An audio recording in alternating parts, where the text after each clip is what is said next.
This episode of Tasty Jamz is brought to you by Epic Inc. Music is an expression of art, and tattoos are no different. Epic Inc. is a custom tattoo shop located in the heart of Bristol, Tennessee. Visit their shop for a relaxed, friendly, clean environment where quality and detailed work is their #1 priority. Their friendly staff are excited to work with all different styles and designs.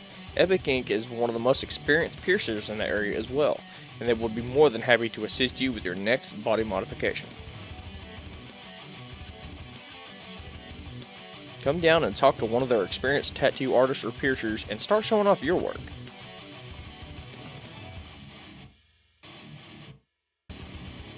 Welcome to Tasty Jamz, episode 4, and I have with me the Buddz. I'm joined today by Matt Smile and Scott Smile, and you guys are brothers, right? Yes, sir. Oh, yeah. We've been brothers since I was born.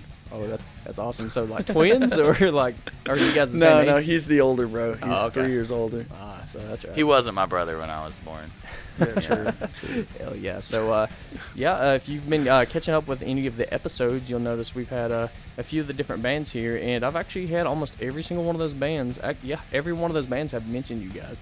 That's so, awesome. Matt Smile does a little bit of audio engineering, I believe. Yes, sir. We actually both do. He's Awesome. a partner with me on our studio. It's called Buddz HQ. We dedicated it to our band because the band Because is that's what where your paid band's for it. home is, yeah. Oh, yeah. I mean, it makes totally sense. I would do the same thing. The first project we did there was our latest album, Burn Down.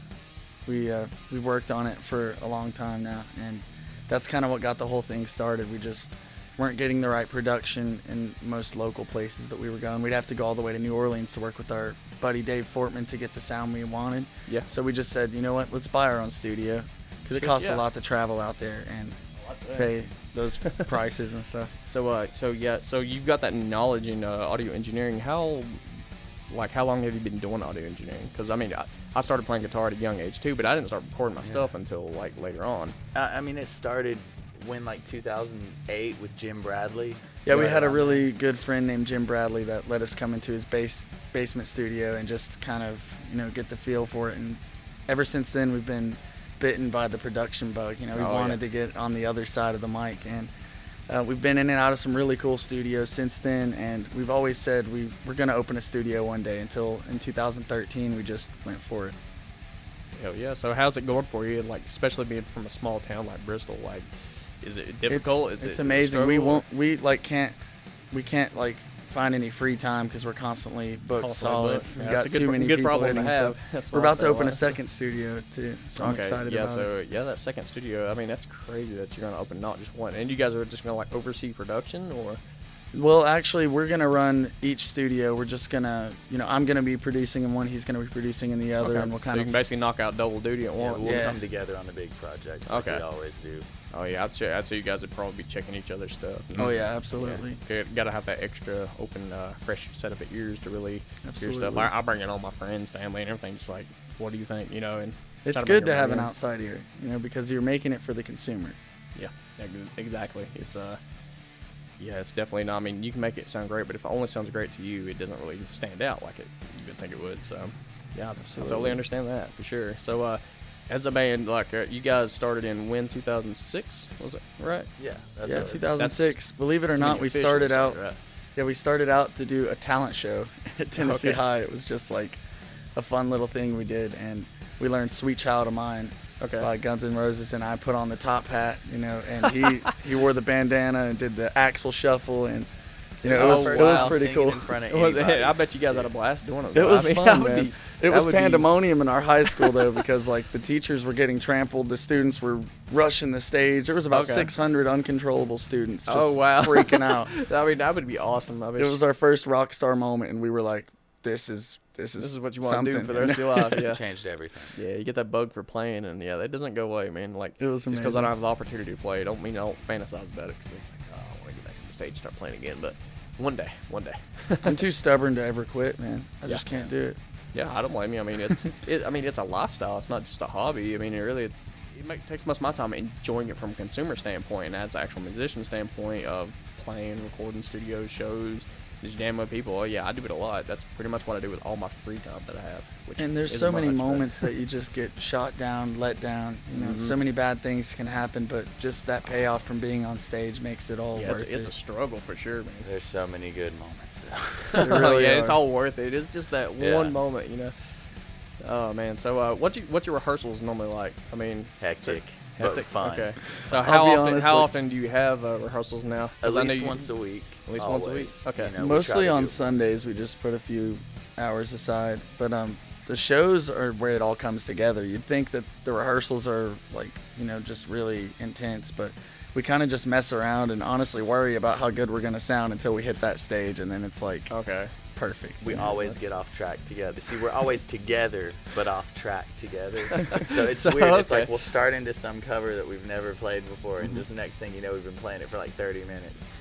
And then we do like Yeah. a reggae version of some Yeah. song of our own that we yeah, just. I noticed you guys like have a lot of different styles and stuff that you guys do. Every instrument I've seen you guys pick up or play, it's always like, you know, a different style of stuff. And I know 80s is a big, huge influence for me as well. Oh, yeah. And I notice a lot of 80s references out of a lot of the stuff you do. I mean, even like everything from your positioning on stage, man. Yeah. It's like I could tell you grew up watching VH1. Oh yeah, oh yeah. Most of our musical taste probably comes from my mom. I'll Yeah, tell you the truth. she's the coolest. She took us to see our first show when I was in 2nd grade. He was in 5th, and we went and saw Kiss, Ted Nugent, and Skid Row, and it changed our lives. Oh man, that's awesome. was My mom was unreal. always big into 80s rock too. She a lot of different stuff, but she was also into disco and other stuff like that. That's And, my dad. He was the disco. I couldn't do dad. the country thing either. It was never He never did my the cool flavor. disco, though. He did. I mean, he was He a had some rocker really too, but cool he music introduced us shows to the too. Bee Gees and all that stuff. And we still we Yeah. do a rockin' version of "Staying Alive" when we play shows. Oh, that's awesome. That's actually right, man. When I seen you guys at the VFW hall a little while back, actually I think it was like 2 or 3 years back. This is the first one that the VFW started doing again here recently at the bottom end. Yeah, you guys I think did one that night too. I'm pretty sure I actually We do some off the wall stuff. I'm not gonna lie. It was a lot of It's fun fun. though, man. Like there was nobody did not have a good time at one of your shows. It was pretty cool. And I think you're you know, instead of like death metal or any like niche audience, I think your music stretches out to a broad audience. It really Yeah, does. we, I mean, we play with a lot of different bands too, like Arm the Witness. They're one of our good friends, and Oh, yeah.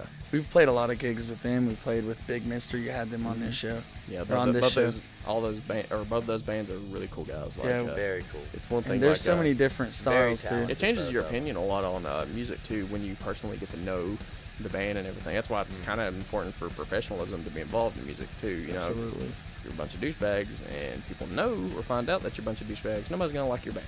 You know, That's no matter so how good true. you sound, you're like, no, fuck them. There's Yeah. been some great bands that are undeniably talented, but Mm-hmm. you're just like, oh, I wish that guy wasn't such a dick. You know? Oh yeah. It's It almost like ruins when it. we first started too in the music scene around here. We didn't know many of the bands, so we didn't know how much talent there was around here. And I don't know, just all the friends with the bands we've made lately. It's been pretty humbling too, just to know that we're not even close to the only thing out there. Yeah. You know, there's so much out here, so much good talent. So really, like from when you guys first started, I guess with the Buddz or just jamming together in general, Mm-hmm. like how did your music evolve to what it is now? Like, I mean, It used to be more of a competition than music, like for who could hit the highest note, and That's play so the true. fastest guitar lead, Okay. and the fastest drums, and it was just, and it kind of switched from that to being, how is this gonna make the band better? How is this gonna Yeah. make us better? You know what I mean? Mhm. Instead of yeah, I making mean, me look on the better. last show we actually 2 shows ago with On the Witness, we were talking about is it a competition when you're on stage, you know? And I try to really not think like that and try to push that, but in one sense it kind of is, you know. You want to either way, competition, no competition, battle of bands, or just a regular show. Even if you're the warm-up band, you need to be playing at your absolute best. I mean, you're not I going to agree have with every that. opportunity in the world to keep playing shows. I agree with that to an extent, but what he meant earlier was that, like, before we were all sporadic, you know, trying to constantly be the best instead of having our moment where we sprinkle in some sick licks or sprinkle in some high notes. We were all constant 100. You know, we didn't let the song breathe. We weren't thinking about the overall So you're sound. not, yeah. So when you're writing music, you need to think about the other person's instrument as well as your Absolutely. own, instead of being, I guess, selfish and trying to get your notes right. Yeah. That's actually, that's a really awesome advice. So I mean, It's definitely important to have your moment and to let everything stand out in its own way, and just think about the overall picture instead of, your one individual instrumentation in that picture, Yeah. because it's all got to come together and mesh really well and make. I did that. I've noticed that in audio engineering, when it comes to your EQ and everything, there's a jamming EQ and then there's an EQ for letting out mix. Because when you're quad tracking, Absolutely. your cymbals will fight with your guitar, and you have to really kind of EQ each individual the same thing, thing, yeah. to where they fit. They all need to fall on their own bands of the EQ so that Yeah. you can hear everything individually. That's so true. So, and writing's kind of like the same way. Just kinda- Absolutely. that's actually really cool advice. I like that. I mean, that's gives me a whole different perspective for like when I start writing. There's the traditional way where 5 guys get together in a room and sit there and write, as opposed to nowadays people are using Guitar Pro and a lot of the other software to write the music, or maybe 1 or 2 people might mix and record the whole song, and then the rest of the band just learns it. That happens more nowadays that I see. Is it necessary to be like that, or? how do Well, you guys write? sometimes we've come together and written like the basic arrangement of songs, and then we'll show the band our ideas, and we'll come together with a jam session and Then just re-record kind of- it later. yeah, after we all re-record write it. it together. But rework the song together. Yeah, it's because I think if I had to do it, I would I would actually probably write like my ideas, basically my riffs and everything like that, and then when you bring it to the other guys, restructure it for how it needs to be done. But maybe lose a riff or keep a riff or add something to it. Moving around, maybe a drum fill here. I like gaps in my music. I like gaps, especially for stuff for the drums and vocals to really shine, because those rock star moments is when those gaps are hitting. I mean, Absolutely. This new album that we're working on, we just dropped this one not long ago, and we're already on the next one. All right. We've got 3 or 4 songs started, and about 3 of them are finished already, and we've got a lot of those moments with those gaps, and it's a different style than this album, even though this album has many different styles on it alone. For anybody watching this, make sure to check the links below, because I'm going to have links to where you can hear this music from. YouTube, Spotify, it's going to be down there. So check the links below if you want to hear the Buddz. You'll love it. And so what is your ultimate goal as a band? Like, ultimate goal? I mean, my goal when we started this has already been way surpassed. You know what I mean? I didn't expect to get anything we got out of it. At first I was saying if we ever get play on the radio, then I'll say I've made it. And then I was like, if we ever play in LA, I'll say I've made it. If we ever, if we ever open for a big band, I'll say I've made it. And, all those things have happened. If we ever work for a big producer, we've got to do all those things. Everything that I've ever wanted to do as a band, I've got to do. So There's one thing that I really want to do, and I don't know, time is running out. I want to play with Kiss, and they have Kiss, because they're who I owe this to. I saw them, and they just shits. changed our lives. Where'd you see them at? It was at the Thompson Bowling Arena in Knoxville. Oh, nice. That was That's just the close. first time we Yeah, saw it. I go all It over was Chicago unreal. to see Kiss. So I saw my first pair of boobies that night. Yeah, it was awesome. I was just Like, a little 8-year-old, and I was always boobies had on the big when I was screen. younger and I grew up with Kiss. Like, I didn't much. I wasn't drawn to the music right away when I first seen them, but it was their imagery is what drew me to them, because I had parents that kind of looked down on like, oh no, it's Kiss, it's rock, it's the devil's music. Well, I was always really drawn to it, and the more I listened to it, the more I just started appreciating it, because I was like, at one time people thought this was our devil music that we think of today, because I listen to really heavy music a lot of times, and you get that all the time, it's the devil's music, but it's the same thing back in the 70s, from we've yet to have parents picketing outside of our gigs. That'd be pretty cool. But oh God, wouldn't that be lit, dude? yeah, I've maybe seen, someday. I've seen a couple shows where there'd be protesters across the street and cops in the middle, and it's interesting, but it's not as common much anymore. I think more people are educated now than ever than they have been, and I guess for music's sake, it's And there's too many people to protest if Yeah. you think things are too edgy, because I don't know, back in Kiss's day, who else was doing stuff like that? yeah, there was nobody to target really. Now you'd Yeah. have to target like every town. Every town's gonna have some rock or metal band playing out there, and yeah, that's just how people are. So really, what did you guys do cover songs to get started, or was that We've an always option have for you played guys? some covers, but we even started to branch out from originals, within the first year of us being a band. Okay. We've never really been a cover band except that talent show. Okay. That's all I would say, because we've always saw the big picture as just being someone that people want to cover. Yeah. And I love playing covers. I even do some acoustic gigs on the side just to play some covers and sing and keep my voice sharp, but Yeah. I don't see the progression and the longevity of the band to play covers unless you're doing a complete different spin on it and you're just trying to get your name out there. But when we release stuff, it's always original. Hell yeah. Yeah, I mean, I love doing covers, and it's so addictive to doing that. But, you know, at the end of the day, when it really keeps that motivation, it's like, do you really want to keep playing covers? Or because some people say that you have to have covers to even stay alive in a local scene nowadays. And I don't agree with that at all. I think Maybe you're in all other original. local It's if scenes. your material sucks, guess what? You're not going to be in the music scene very Yeah. long. If you got some good material, then you can play it. To me, it's almost like covers is a cop way out for I a lot of agree. people, but also understand it too, because there's a lot of covers. Fuck, I would love to perform live, you know. Like I'm a big Killswitch Engage fan, if you haven't noticed. Their And cover of Holy oh my Diver was God, awesome. Yeah, they did some awesome covers, and it was killer, you know. But it seems to, you know, Hollywood is recycling old film ideas. You know, it's been going on for a while now. They're just trying to recreate the old material because they're running out of new material, and now music seems to be doing the same thing with a lot of bands and getting their fame and fortune from a cover, and then they kind of get on the road. So it almost seems like a Nostalgia marketing sells. tactic. Even bands that are established, like Disturbed, did a cover of Mhm. "Sound of Silence" Oh, by yeah. Simon and Garfunkel, and it blew up. Oh yeah. People just love that nostalgic feel. Oh yeah, it seems that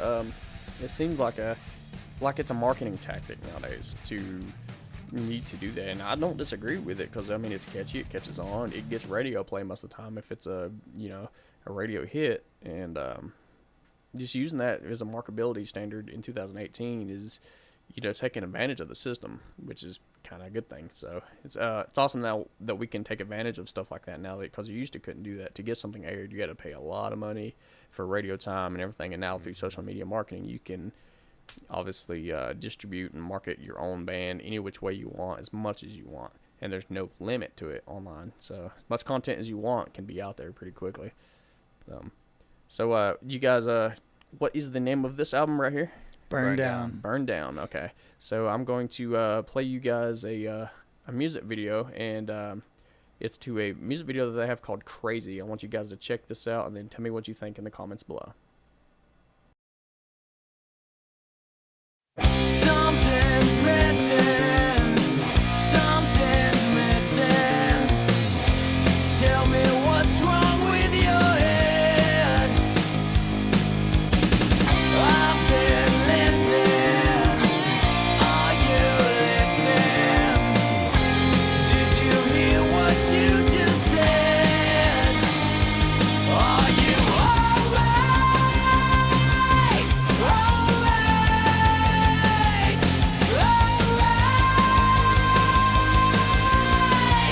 I'm never gonna get it. I'll never understand. I guess I'm just too simple to buy into your plan. You're a little bit crazy. You're a little bit crazy.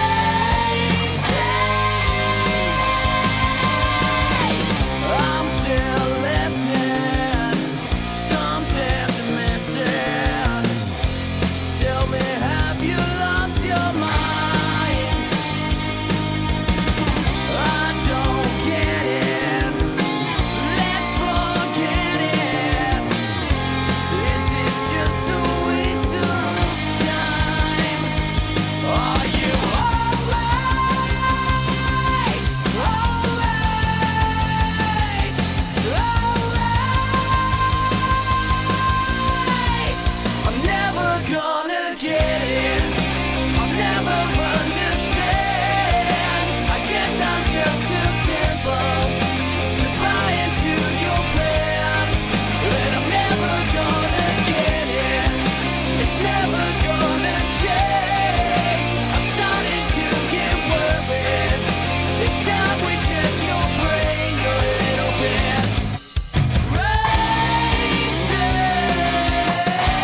So what'd you think of the video?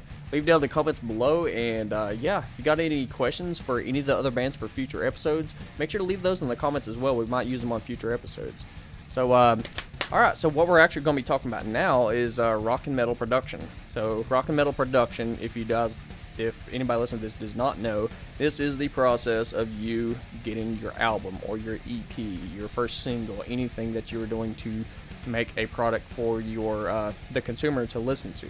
So how important is this? I'm going to say it's the most important. I would say it's the most important thing your band will ever do, because it is the lifelong representation of your band. You know, we're still, even today in 2018, listening to music from the 60s, the 70s, even older than that. Some people even listen to music from the 40s. And if you really think about it, they have not seen their shows. They have never been to their show. Most people, that the consumer does not even go to metal or rock concerts, or actually concerts in general. Most consumers only hear what they hear on the radio. So it's a direct representation, even from years to come, that people's going to hear of you. You know, so in my opinion, I think it is the most critical and needs to be the most precise, you know, track that you can give. I mean, everything from the emotion to the technicality to the play style, playing tight, how it's engineered, how it's mixed and mastered. There's so much that goes into rock and metal production. And so I'm with Matt Smile and Scott Smile, and they're gonna give us a couple little bits of information on what it's like in rock and metal production. So what would you suggest to a band that's getting ready to come into the studio? What's your, give me your top 5 tips. Be open-minded to change and ready for Absolutely. pre-production, because pre-production might even be the most important part of it.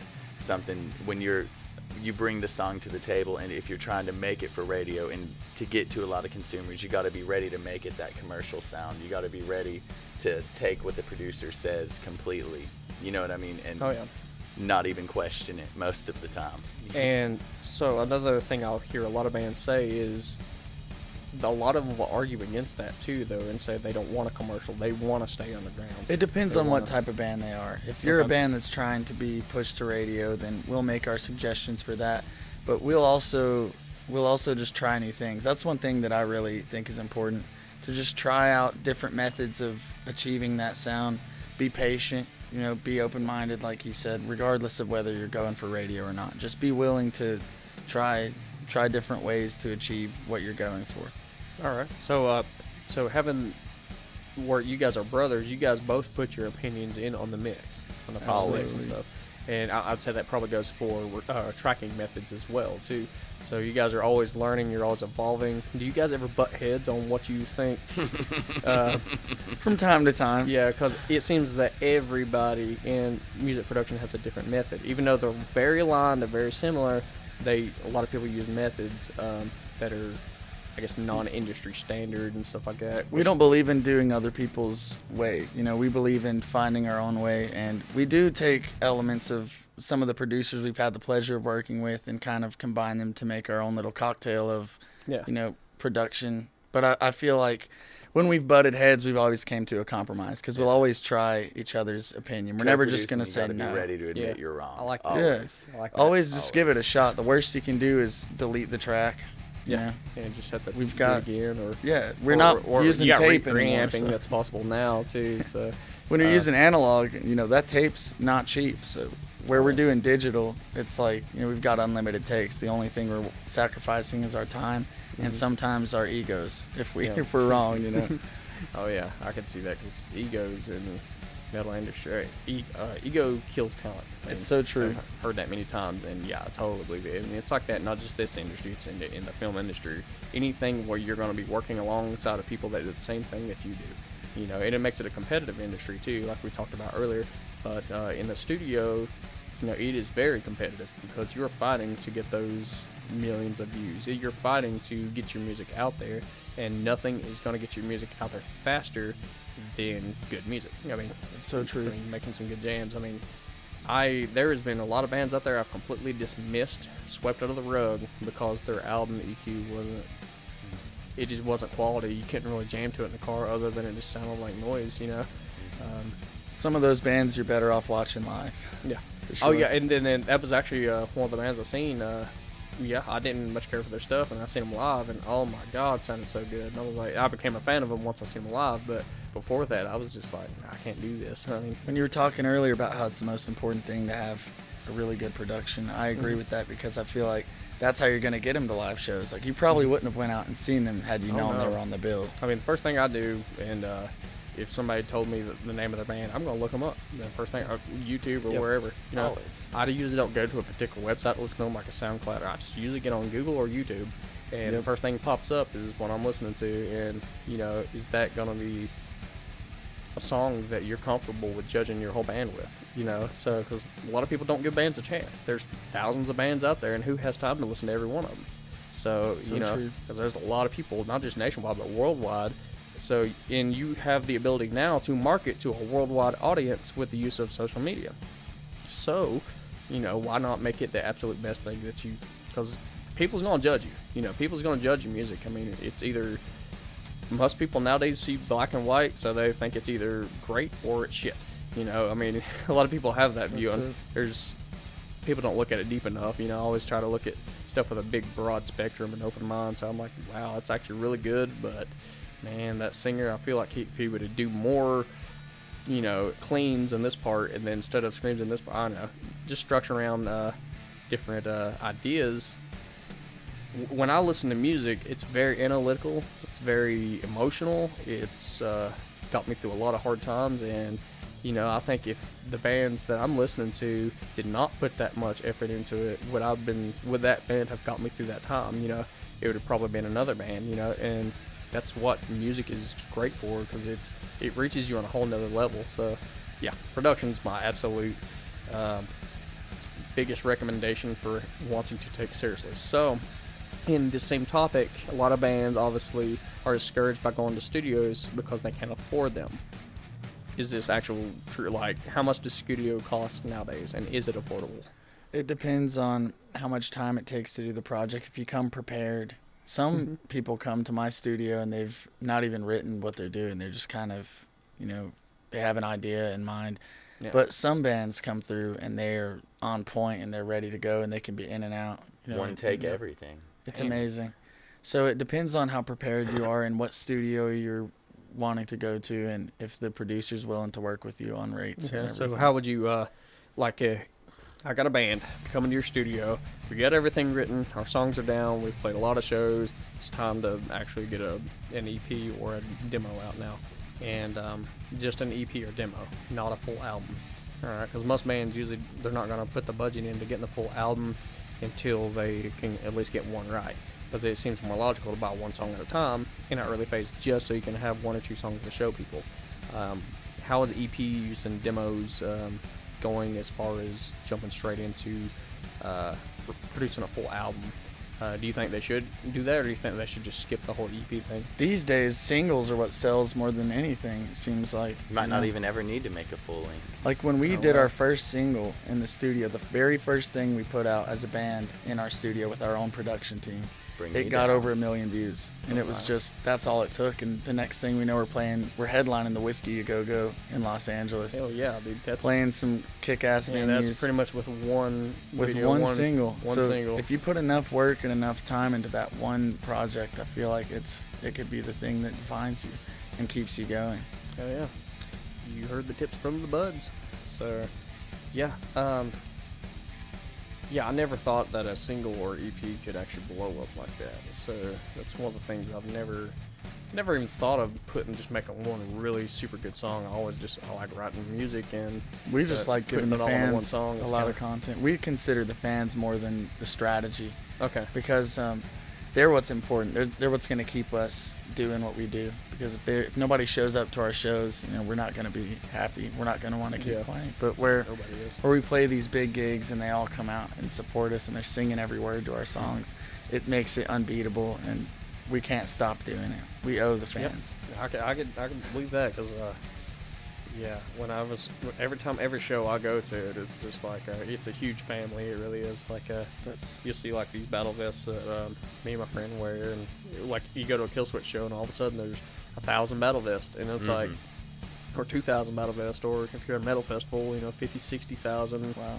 Bigger than stuff like that. That's a lot of black t-shirts and battle vests. So it was like, yeah, I mean, and it really just shows because everybody's prideful about the music and everything. And when you're prideful about something, it's like you feel a sense of ownership to that band, and you're just like, and when that band doesn't do something that you like, or they go a different direction or something like that, that's when you get certain fans that start getting mad, because we've all heard the classic story, they're not as good as they used to be. So when bands over time evolve over the years of touring and stuff like that, their albums obviously change, and there's lots of different set reasons from that. But do you think really like metal and rock and metal production itself has changed a lot since the metal started? I feel like it's changing every day. People are discovering new ways to produce, to like mic guitars, to track vocals, and they're coming up with new awesome plugins and amps and techniques, and I just love the way it's going. People say music's getting worse and musicianship is getting worse, but as far as production, I feel like it's getting better than ever. There's just so many things we can use at our disposal. And the only reason he says that about musicianship getting worse is because, I mean, bands used to have to get that perfect take on everything, right? Then even if you even go far enough back, they all had to do it at the same time, singer included, Yeah. And people nowadays couldn't do that no matter how hard they try. Even the most famous, best bands out couldn't do it. And the producers had to find a way to make everything cut through in one room. Oh, and wow. EQ it all at the same time in the board. Like that. I always thought, obviously it was like harder to do it like that, but I've never had the experience to mess with tape or I haven't done it EQ myself, everything all at once. but I know some talented people that do that, and they are brilliant. They're a different breed. So yeah, that makes a whole And they're lot of normally sense. old as shit too. But The old school people, when it comes to the old school analog people, they are very knowledgeable about a lot of stuff that I don't even understand. We haven't got to do as much analog as we want when it to. comes to cycling certain stuff to the preamp, to like this compressor back to the preamp, and then out the this to the tape recorder, then right through the mixer, and then to the tape recorder. It's a really big headache, and once you write that tape, you can't undo it. You can't yeah. auto tune it. You can't do all that stuff. It's and set you in still stone. they still had to use digital audio workstations too, but they were whole different mess. And we have it really easy to get cheap demos and cheap EPs. And I think that's why we hear why a lot of people say the music's gone downhill, because, well, to be honest, you're cheaply produced shit coming out on the radio all the time. It's very true. I mean, anybody can make something in the bedroom and then record the band, and I love that, and I'm so glad we had the freedom to do that. But when you got dipshit and bozo putting out death metal or grindcore tracks that are just all drum machine and chugga Made on GarageBand GarageBand on their tablet, like that's not real. Yeah, it's like, come on now, you gotta step it up. I mean, sometimes people get lucky in their garage and make something that's and that's why I'm a huge supporter of it right now, is simply because you have that freedom to do that. But just most of your bedroom studio mixes are not going to be able to compete with the studio and a lot of knowledge to go to it. So what I'm basically saying is, don't half-ass your productions. If you are going to do it, don't, just because you're proud of it does not mean it is ready to show. But let your friends hear it, let all the people you want hear it. But if you got a shitty sounding record, you need to be aware of that, and aware that, this is just only demo quality, something, and put something on there that says demo or demo quality or rough track or rough mix or something like that. That way people don't judge you as hard, because people do. You get on Spotify and look up the special mixes, and God, man, people flip out over shit like that. I normally Well, the don't music release snobs now. anything like that. We make sure it's refined and You gotta have ready a to sense go. of quality control. Oh yeah. In it, really. So, closest all right. to that would be a live something. So, Yeah. speaking of DAWs, Logic, Pro Tools, or Reaper, that's usually the main three. I use Big ones. Persona Studio Persona One, Studio One. and I Okay. have a bunch of different plugins that are my go-tos. Okay. So, does Personas use like AUs, VSTs, or It uses RTAS? all of the above. It's amazing. So even It's- RTAS files? It has I'm mainly using VSTs. Okay. It's Most mine's VSTs as well. to be honest, most of those programs do, anything you need it to. It's just a matter of which workflow you're good with, what you prefer, and The ease of access is why I like Persona so is much. it? Everything's just right there, laid out, simple. I mean, it's pretty simple in But it You know, has Pro the Tools and complexity stuff, that too. any of the other programs have. I've never had any luck with Pro Tools because simply most of my computers wouldn't run it for some reason. Try to install things ways and The backwards. new and I would Pro get it to run, Tools and it is would like just a crash video and audio DAW, and I'm not you crazy don't about need that. I'm not using Pro Tools to edit video. There's at so all. many Nobody better. does. I mean, There's so many better they're programs using Adobe out there. Premiere. The reason they would Yeah. use Pro Tools to edit video is because they're composing to it. Yeah. Because you're actually recording audio, but you just need a little video window to sync it and time it. And that's But pretty much. Can't you do that? You can do with that in Premiere? you can do it in Logic. In Premiere, you can EQ the audio, move stuff around. But as far as composing like a symphony orchestra inside of it, no, it's not. See, I would just line it up They while have watching Adobe it. Audition that does that, so it's Yeah. still by Adobe. And yeah, Logic. Now Logic, I'm very impressed with as far as it's very easy to use. It is very fast, solid. I haven't had it crash once. I've ran like 16 tracks simultaneously on it. I have not crashed yet. And great. Presonus is the same But way. the thing about Logic that I don't like is the fact that when I right click on something, I want some options. Give me Oh, they don't do some that? no, you'll have like a handful. But it's like, man, I just want to be able to, if I need to put something here, I should be able to right click there and find it. Instead of having to really compose and make a subsequence or anything like that. It's a little It's bit really of just whatever you're comfortable with, because all those top DAWs do the same thing. okay.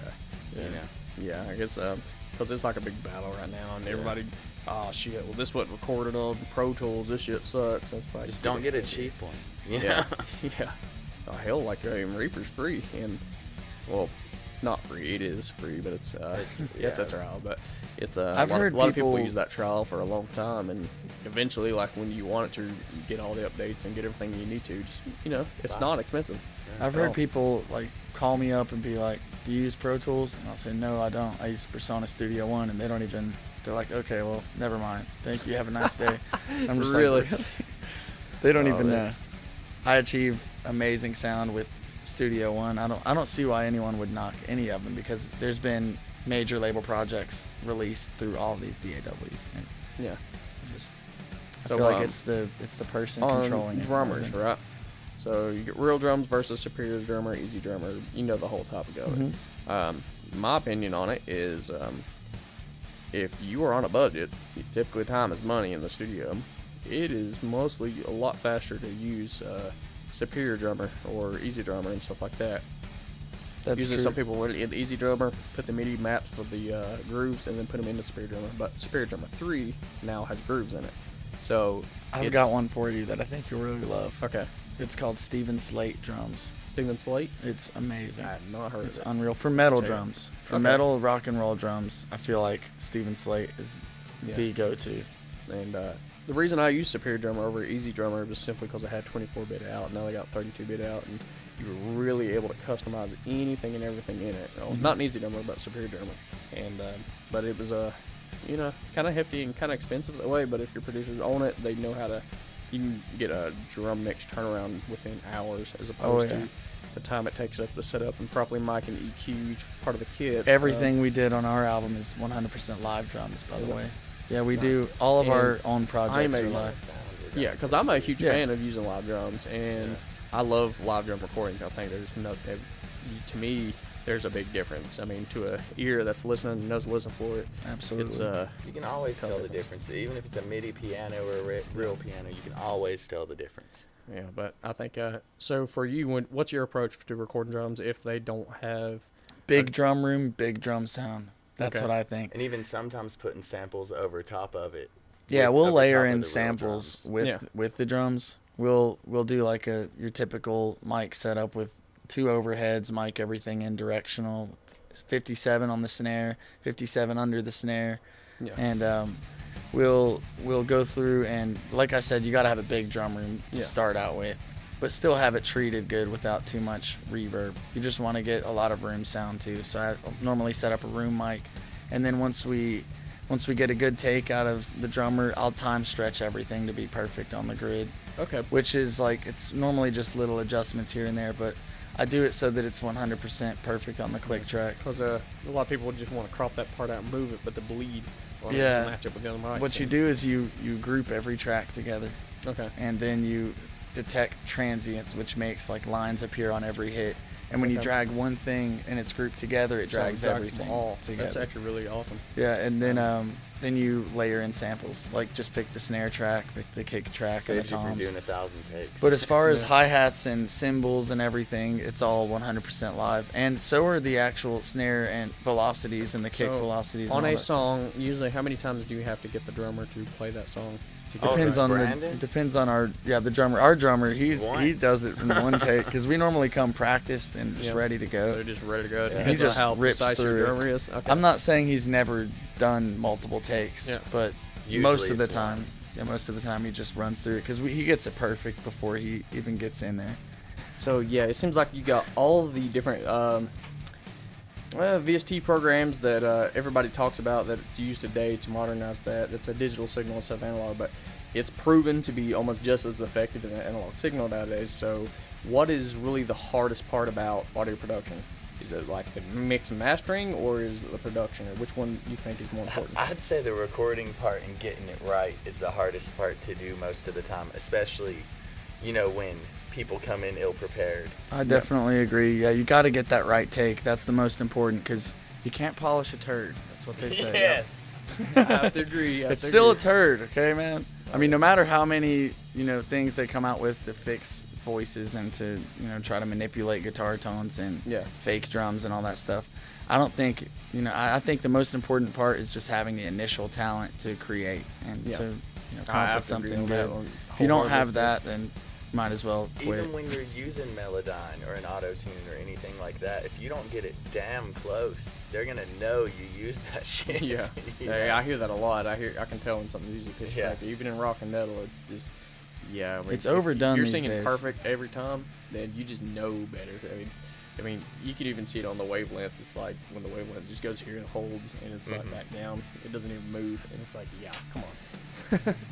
But yeah. So I wanted to take this time and tell you guys, or actually let you guys speak a little bit about your album. So when did this album come out? We dropped it April the 20th. It was coincidence that it happened to be 420 and we're the Buddz, though. Just want to put that out there. Straight coincidence.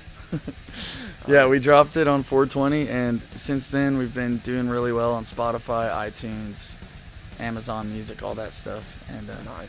we're proud of it because we worked with our good friend Dave Fortman. He produced Slipknot, All Hope Is Gone. He Oh, did wow. Evanescence's first 2 albums. He's done Godsmack's. Two of Godsmack's latest albums, not their very last one. They went with Yeah. a metal producer to do that one. Oh, wow. But he also played in the band Ugly Kid Joe, and he's worked with Mudvayne, a lot of big bands like, Yeah. what was the other one? Blind Melon. He's done a lot of cool bands like that. He's a really, Shit, yeah. really good guy too, and he's just fun to work with. He sees our vision, doesn't try to change it, tries to add to it, Yeah. And we had Ted Jensen master it, and he's the best mastering engineer The on the master planet. of masters. I'm telling you, man. Nice. If you look up his stuff, his credits what was go it called on and one more on. time? Ted Jensen from Sterling Sound, and the album's Okay. called Burn Down. Pretty much But, anything you hear on the radio is He Ted did Jensen. some of my favorite albums like Welcome to the Black Parade and Mm-hmm. American Idiot and some other big stuff like Oh, that. nice. He's just badass, man. Does every genre, and we're really proud of it. We actually produced it ourselves alongside them. So how much time do you think went into that album? Years of work, man. I'll be honest, we dropped some singles throughout the process, but the whole album took over 3 years to finish. Oh wow. And Was a it lot just of like a steady project over time that eventually just kind of? yeah, we were Yeah. we were touring a lot, we were playing a lot of gigs, we were working our day jobs, honestly. Yeah. And once we hit Bring Me Down, a lot of that changed. We started just Yeah. recording and playing full time, and Oh, yeah. we've been lucky. But a lot of it was writing. We'd write another song that we'd be like, no, I want this on the album, and we'd throw out some of the other tracks. So this album's lineup originally was a lot different. We weren't even going to call it Burn Down because that wasn't even a song we'd written. Yeah. And it just all changed in the 3 years. We'd grown a lot as musicians and been through a lot together, and the album just wrote itself over time. Yeah, that's. I could see. I don't know. That would seem like. How would I put it, man? That would seem like a dream to really have that much time to put into an album. And yeah, with everything with production and money and financing and just real life problems of money, it seems like every album is rushed anymore. They're really just kind of rushed to get in and out as fast as you can, get it a week, 2 weeks, a couple months. and Yeah, just kind of pop it we're out. also lucky because the fans were so patient with us because we made them wait way too long. We don't want to do that to them again, even though we don't want to rush it. We're already, like we said earlier, we're already working on the next album. Right. We've got close to about, I'd say, like 30% done, and Oh, it nice. sounds really good. I think they're going to like it a lot. Not sure about a release date with that yet because we're going to do a few tours to promote this and just kind of let it Yeah. get out there Yeah, more. you guys have any like future singles that's getting ready to come We out? have Home Is On My Mind just got pushed to radio. Oh, nice. So- Yeah, I actually listened to that earlier. That We're was happy about that. very impressive. For a new single, we're about to have some new singles come out, but I mean, one main single we're about to come out with soon goes with our comic book. Yep. We're thinking of releasing an issue, a digital version of it as a music video. Even that could be cool. You know, we're still kind of on the drawing board about that. We got the next issue ready to come out, but we're most likely going to release a single with it. It's Battle Cry, but it's something that we don't really want to show the fans yet. We'll Yeah. get into that later. It's gonna take some time. We're thinking about getting in with another big producer that we've already, or that we haven't had a chance to work with yet, Oh, nice. to So you think about re-record actually this. changing it instead of doing it all yourself? We have the whole. We're planning on recording the whole album ourselves, but we're thinking about just branching out and kind of learning from another Yeah. mentor because you can never learn enough. And at the same time, like we said earlier, pre-production is the most important thing. And if we can get somebody who's got Grammys, you know, to tell us what we need to change about our song before we finish it, then we're going to do it every time. We've got a few people in the works. We don't want to say it yet because it's Yeah. not settled yet, but we've Okay. got some pretty amazing people we're reaching out to right now, trying to make some big things happen. Hell yeah, man. So, thank you for watching the episode 4 of Tasty Jamz. Make sure to subscribe below. Leave comments for future questions. I will hopefully air them on the show. If you have anything that you want to ask any of the bands here, please leave that in the comments below. I mean, it's really important. We want to know what questions other people want to hear on the show. But don't leave just yet. I got a special little treat for you.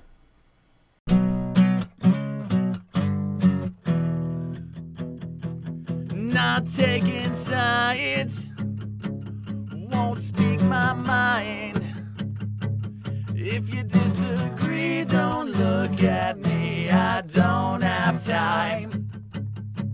I don't care how, I don't care how. don't tell me why. Don't tell me why. 'Cause if you long to do them wrong, how are you right?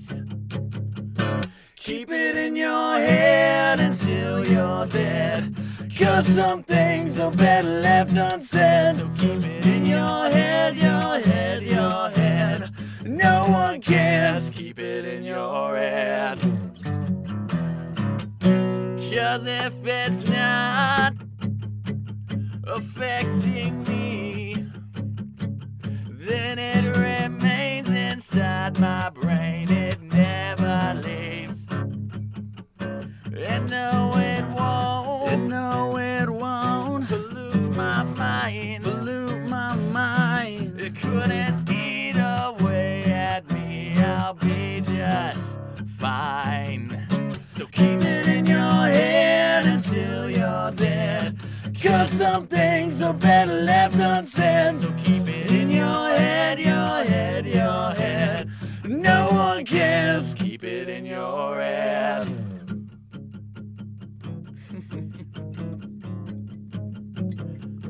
Keep it in your head.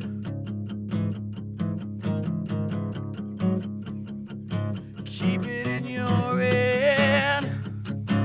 In your head. In your head. Your head, your head, your head.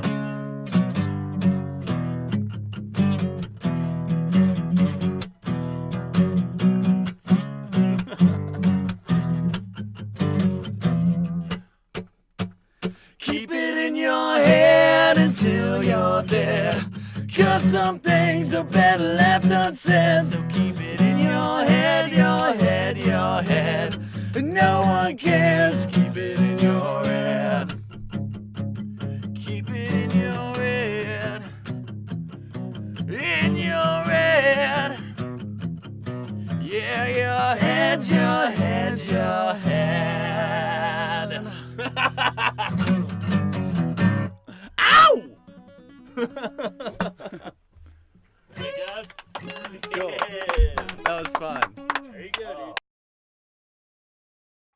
Thank you for watching Tasty Jamz. If you like what you see, please feel free to check out the other episodes and subscribe. It helps us out, helps the other bands out, and our partners here at Quantum Ascension Studios. And remember, keep on jamming.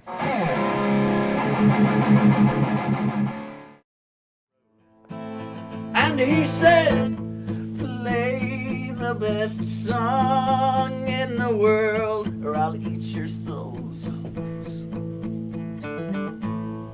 So me and my brother Scotty, That's still me. we both looked at each other, and we each said, okay. And we played the first thing that came to our heads, and it just so happened to be the best song in the world. It was the best song in the world. Look into my eyes and continue to see 1 and 1 make 2, 2 and 1 make 3. It was destiny. Once every 100,000 years or so, and the sun does shine and the moon does glow and the grass does grow. Needless to say, the beast was stunned. Wit crackling is what we tell, and the beast was done. He asked us, "May your angels?" And we said, "Nay, we are but men." Rock. Oh, whoa, whoa, I-oh. This is not the greatest song in the world now, now. This is just a tribute. I couldn't remember the greatest song in the world now, now, now. This is a tribute, oh, to the greatest song in the world. Alright, was the greatest song in the world. Alright, to the fucking best, the motherfucking greatest song in the world.